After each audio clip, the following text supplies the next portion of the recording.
പ്രധാനമന്ത്രി നരേന്ദ്രമോദിയുടെ പിറന്നാൾ ദിനത്തിൽ ആലപ്പുഴ ചക്കുളത്തുകാവ് ശ്രീ ഭഗവതി ക്ഷേത്രത്തിൽ മഹാത്രിപുരസുന്ദരി പൂജ നടന്നു.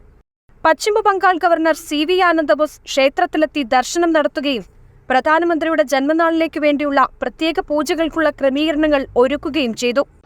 ഭാരതത്തിന്റെ ആദരണീയനായ പ്രധാനമന്ത്രി നരേന്ദ്രമോദിയുടെ ജന്മദിനം പ്രമാണിച്ച് ത്രിപുരസുന്ദരി പൂജ നടത്തുകയാണ്.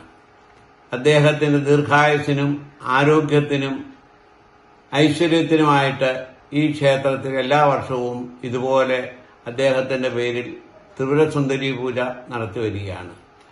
പശ്ചിമബംഗാൾ ഗവർണർ ആനന്ദബോസ് സാറിന്റെ പ്രത്യേകം പരിഗണനയും അദ്ദേഹം ക്ഷേത്രത്തിൽ വന്ന് ദർശനം നടത്തുകയും പൂജയ്ക്ക് വേണ്ട എല്ലാ ഏർപ്പാടുകളും ചെയ്ത് അദ്ദേഹം ഇതിനുവേണ്ട നിർദ്ദേശങ്ങളും നേതൃത്വങ്ങളും നൽകുകയുണ്ടായി. പ്രധാനമന്ത്രിയുടെ ആയുരാരോഗ്യ സൗഖ്യത്തിനായി വിവിധ വഴിപാടുകളും പൂജകളും നടത്താനായി നിരവധി ഭക്തരാണ് ക്ഷേത്രത്തിലേക്ക് ഒഴുകിയെത്തിയത്.